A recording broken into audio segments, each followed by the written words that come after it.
Ya, assalamualaikum sobat sekalian, bertemu kembali dengan TMC Blog. Ya, hari ini 21 Januari 2026 spesial banget karena Jakarta akhirnya dipilih menjadi tempat perilisan dari tim factory atau tim pabrikan ketiga yang akan mengikuti kegiatan atau balapan MotoGP di musim 2026 ini, yaitu Monster Energy Yamaha MotoGP Team gitu ya, dengan pembalap Fabio Quartararo dan juga Alex Rins. Ini juga cukup menarik ya. Kenapa? Karena Jakarta itu akhirnya menjadi dipilih dan bisa dibilang ini satu-satunya tim yang melakukan launching atau perilisan tim itu di Indonesia.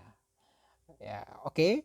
Nah, ini dia teman-teman sekalian ya, gambar pertamanya. Walaupun sebenarnya kita tuh sudah dikasih kayak sneak peek sedikit gitu ya waktu beberapa hari yang lalu sebelum perilisan, di mana Yamaha itu memang mencoba untuk menghadirkan sesuatu yang baru di aerodinamika. Waktu itu di siluetnya udah kelihatan bahwa winglet depannya mereka tidak akan menggunakan winglet yang sama gitu lah teman-teman sekalian, dan ternyata bener akhirnya wingletnya beda teman-teman sekalian. Nah, ini adalah Alex Rins dan juga Fabio Quartararo. Saya akan mencoba menunjukkan pada teman-teman sekalian untuk yang pertama kalinya ini adalah apa aja yang berbeda dari penampilan grafisnya. Saya sudah mencoba untuk menghadirkan dua gambar nih ya. Mudah-mudahan berkenan ya. Nggak bisa lebih dikecilin lagi nih gambarnya. Jadi ini nih, yang di atas ini adalah motor 2026 ya, M1 V4 gitu ya, yang udah pasti beda. Tahun 2025 yang lalu ketika perilisan masih menggunakan M1 yang inline 4 gitu. Nah, ini beda, mesin beda, sasis beda udah pasti. Cuman yang kalau kita lihat adalah grafisnya. Ya, grafis tahun lalu kayak begini teman-teman sekalian ya. Jadi masih ada kombinasi antara biru, hitam, dan juga ada silvernya kayak gitu. Sama di tahun 2026 juga terdapat warna-warna yang sama. Ada biru, terus ada hitam, dan juga ada silver, dan bahkan ada putih kalau di sini ya, kalau nggak silver lagi ya, lebih ke putih ya. Sementara kalau tahun lalu tuh ada putih, ada silver, ada gradasi putih dan silver dan segala macam. Gitulah teman-teman sekalian. Dan kalau dilihat memang tetap logo dari sponsor utamanya yaitu Monster Energy hadir ya di sini kanan dan kiri gitu ya. Gitu, Monster Energy sama teman-teman sekalian semuanya. Wingletnya udah pasti beda banget ya. Nanti kita akan bahas ya. Cuman skimnya masih mirip, hanya sedikit dekal-dekal tribal yang agak sedikit beda, kayak misalkan di bagian sisi bodi belakang gitu ya. Sementara nih kalau ini di bodi belakang dari tahun 2025 gitu ya. Nah, ini beda teman-teman sekalian ya. Nah, ini adalah gambar dari depan, dan ini adalah perbedaan paling signifikan dari tahun 2026, yaitu adalah winglet atau aerodinamika depan. Nih dia teman-teman sekalian. Jadi sepertinya sih Yamaha akan gaspol langsung di tes 2 pekan lagi di Sepang itu menggunakan winglet yang bisa dibilang belum pernah mereka tes sebelumnya di Valencia tes gitu, atau di tes-tes sebelumnya di tahun 2025. Nah, ini adalah modelnya model kotak gitu kalau dari depan, karena beneran kotak gitu ya inputnya, tidak lagi menggunakan model yang bilah seperti kayak di tahun 2026 kan teman-teman sekalian ya. Nah, ini adalah gambar ketika M1 V4 pertama kali hadir, dia masih menggunakan winglet yang bilah ala Aprilia kayak gitu. Teman-teman sekalian bisa lihat di sini ya. Sementara kalau untuk yang baru sudah menggunakan winglet kotak kayak gini, yang bisa dibilang memang ya sedikit banyak memang mau nggak mau kita harus mengakui bahwa ini tuh sangat dipengaruhi atau sangat terinspirasi oleh model wingletnya Ducati kayak gitu ya. Ya walaupun memang ya pengembangan riset masing-masing pabrikan tuh bisa dibilang memang beda-beda. Cuman ya gimana ya? Ya sama sih, mirip-mirip gitu ya. Kalau menurut saya sih memang ya motor terbaik V4 itulah yang menjadi referensi. Kayak begitu. Walaupun memang ada perbedaan di bagian yang lainnya kayak misalkan aero winglet di belakang nanti kita akan bahas, dan juga side fairingnya juga sedikit berbeda. Cuman bagian depannya ini Yamaha benar-benar sangat berbeda bila dibandingkan dengan saat tahun lalu pada saat M1 V4 melakukan wildcard dan juga pada saat tes Valencia. Gini teman-teman sekaliannya beda ya, beda banget ya. Ini motornya Fabio Quartararo. Dari bagian depan pun kelihatan ya, untuk bagian side podnya itu melendut ke arah bawah dengan bukaan dari downwash duct ini cukup lebar ya, mirip kayak punya Ducati ya kalau di sini ya downwash ductnya. Kita lihat gambar yang lain, ini gambar yang tadi yang pertama ya. Nah ini gambar Fabio Quartararo, jelas banget kalau dilihat dari daerah samping ini bagian wingletnya kayak gini. Nah pertanyaannya adalah kenapa sih akhirnya Yamaha menentukan akhirnya menggunakan winglet yang kotak ini gitu ya.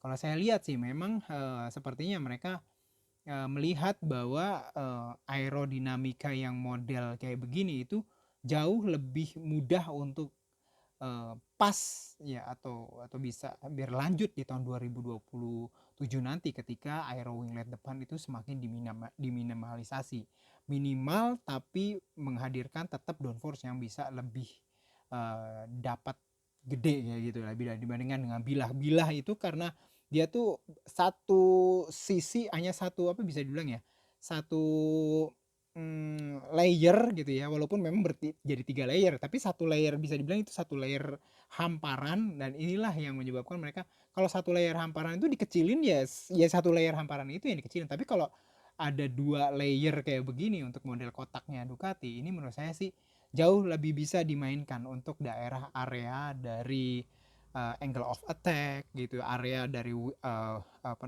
paparan luasan dari sayapnya atau wingnya kayak gitu, itu bisa dimainkan. Dan menurut saya akhirnya itulah yang menjadikan alasan mereka akhirnya memilih model ala Ducati ini. Nah ini kita bisa lihat ya, aero winglet bagian sisi samping ini side podnya. Baik lagi, side pod ini masih diperkirakan hadirkan untuk bisa memisahkan antara udara yang mau dipakai untuk masuk ke dalam downwash duct dan juga ke tempat lain. Jadi benar-benar bersih. Yang masuk ke downwash duct ya hanya untuk downwash duct tersebut, yang fungsinya adalah salah satunya untuk menghasilkan downforce juga gitulah.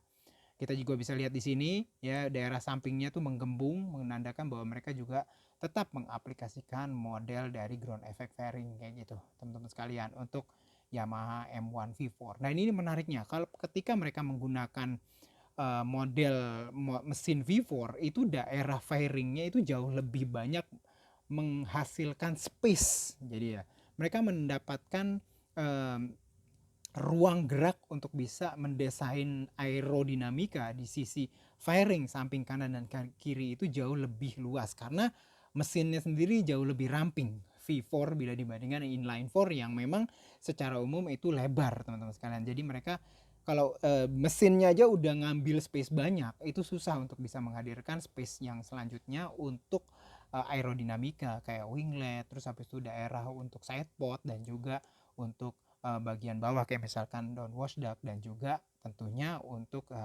aerofairing yang ground effect fairing kayak gitu ya. Nah kayak gitu teman-teman sekalian nih ya. Nah ini untuk daerah sisi sebelah samping sebelah kiri ya, kelihatan banget ya bahwa bukaan dari side podnya ini cukup lebar gitu ya.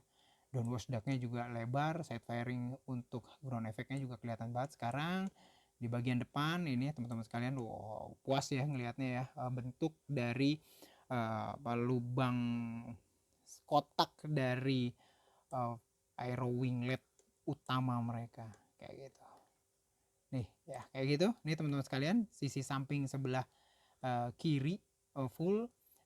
Ada perkiraan juga bahwa untuk Sepang nanti mereka akan menghadirkan atau membawa sasis yang bisa dibilang juga cukup baru ya, hasil pengembangan selama winter atau musim dingin di Iwata di Jepang gitu ya. Kita bisa lihat juga bukaan dari sidepod dan juga downwash duct, terus ground effect. Untuk swing arm mereka masih menghadirkan swing arm alloy ya, aluminium tetap. Cuman yang pasti ini kelasnya adalah MotoGP Grand Prix ya gitu, udah pasti nggak sama dengan yang lain gitu ya. Ya ini untuk bagian wheel atau velgnya, untuk rantai mereka mempercayakan pada DID. Nah ini masih menggunakan ban Michelin teman-teman sekalian. Ini adalah tahun terakhir dari era ban Michelin, sebelum nanti 2027 kita akan berganti ke Pirelli gitu ya. Ini teman-teman sekalian, bagian depannya tetap menggunakan apa namanya, rem dari bahan karbon dengan kaliper dari Brembo yang cukup ngejelimet gitu ya. Ada banyak banget kabel-kabel sensor di sini. Ochlin untuk suspensi depannya dengan tube luar dari karbon. Kita bisa lihat di sini bentuknya modelnya karbon banget. Di sini udah nggak ada lagi tuh winglet di apa namanya, fender ya, yang panjang-panjang itu nggak kelihatan di sini. Nah, ini modelnya memang arahnya Ducati. Sementara untuk aero belakang ini ya mirip seperti yang pernah kita lihat pada saat tes Yamaha M1 V4 sebelumnya. Nih, boleh kita lihat ya gambar sebelumnya. Ya, masih sama ya nih teman-teman sekalian ya. Nah, nih itu ya. Model belakangnya masih mirip-mirip lah aero belakang. Jadi modelnya adalah model gawang mobil-mobil F1 gitu yang dipakai oleh Yamaha M1. Tapi tetap ada kayak stego sampingnya, tapi tetap di bagian tengah ada kayak winglet gawang kayak gitu. Nah, ini ya di bagian sampingnya, kalau di sini masih agak terlihat agak sedikit sempit gitu ya, atau mungkin angle atau sudutnya ya.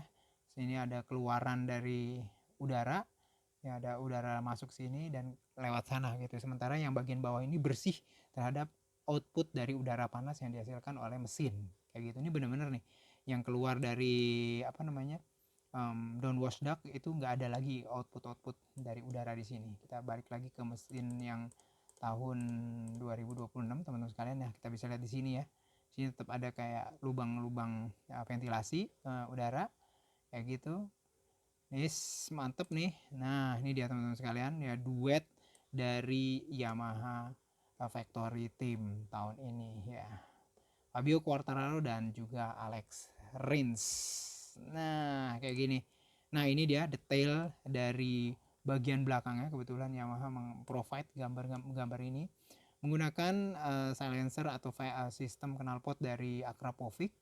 Detail dari pivotnya mereka selalu menempatkan di bagian paling bawah tuh ya, untuk pivot baut swing arm ke sasis utama, dan di sininya agak sedikit coakan kayak gitu. Ini menarik nih. Ini kelihatan teman-teman sekalian ada bila-bila dari kopling, plat kopling ya di sini kelihatan banget ya. Apa namanya, untuk bagian foot pack atau foot step di bagian sini juga nih swing arm alloy melendut ke sini karena untuk tempat dari knalpot, dan ini ditutup kayak stiker gini. Padahal di sininya bolong teman-teman sekalian untuk menempatkan stiker-stiker ini, stiker-stiker sponsor. Nah, untuk bagian belakangnya sistem pengeremannya menggunakan dua sensor gitu ya. Terus habis itu piston kalipernya ada di bagian bawah. Kayak gitu. Ini bagian untuk motornya Alex Rins masih sama semuanya karena dua pembalap ini memang dihomologasikan paket motor yang sama. Nah, sisi sebelah kanan dari Yamaha M1 V4 2026 bagian belakangnya ini teman-teman sekalian, knalpotnya sama seperti kayak motor-motor lain, agak di sebelah melipir ke sisi sebelah kanan dari knalpot Akrapovic. Terus di atasnya ada kayak valve ya, ada valve untuk buka tutup untuk menghadirkan back torque yang pas untuk motor ini ya. Di sini ada kayak valve kayak gitu, exhaust valve ya kalau salah namanya ya. Nah, ini merupakan ujung dari dua knalpot dari dua apa namanya, bank silinder yang belakang dari V4 ya. Kelihatannya detail dari sasisnya teman-teman sekalian. Yes, nah ini agak sedikit ke belakang. Wah, ini mantep nih, ngeliat dari sini kelihatan banget. Wah, di sini valve exhaustnya. Terus habis itu bagian belakangnya tidak terlalu gemuk ya di bagian ujungnya, cuman mungkin ke depannya agak gemuk. Mungkin ada mas damper di situ nggak kelihatan. Dari sini kalipernya taruh di bawah untuk rem belakang. Untuk sasisnya aluminium full. Untuk saat ini mereka tidak mengkelirkan hitam, tapi mereka menghadirkan warna aluminium murni.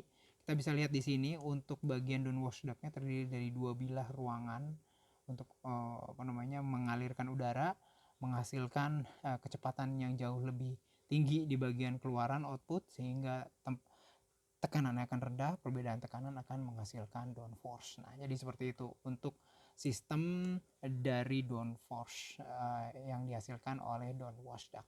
Ini kelihatan banget teman-teman sekalian ya untuk bagian wingletnya ya, bagian belakang output dari winglet model kotaknya lagi. Beberapa part terbuat dari RCB ini apa namanya, triple clamp atasnya sekarang modelnya udah tipis banget Yamaha M1, triple clamp atas, sasis ke belakang. Wow, pokoknya ini tuh bener-bener bikin kepo, mau lihat bagaimana performa mereka di Sepang 2 pekan lagi ya. Jadi ya, tapi kalau ngelihat dari apa yang mereka lakukan, harusnya sih kita ya jangan kaget kalau misalkan nanti mereka bisa menghadirkan top speed yang jauh lebih tinggi, top end power yang lebih tinggi ya, di unlock beberapa fitur-fitur top end powernya dari M1 V4 ini di Sepang nanti. Itu aja teman-teman sekalian, kita akan lihat nanti di Sepang. Semoga bisa bermanfaat. Sampai bertemu di vlog selanjutnya. Assalamualaikum warahmatullahi wabarakatuh.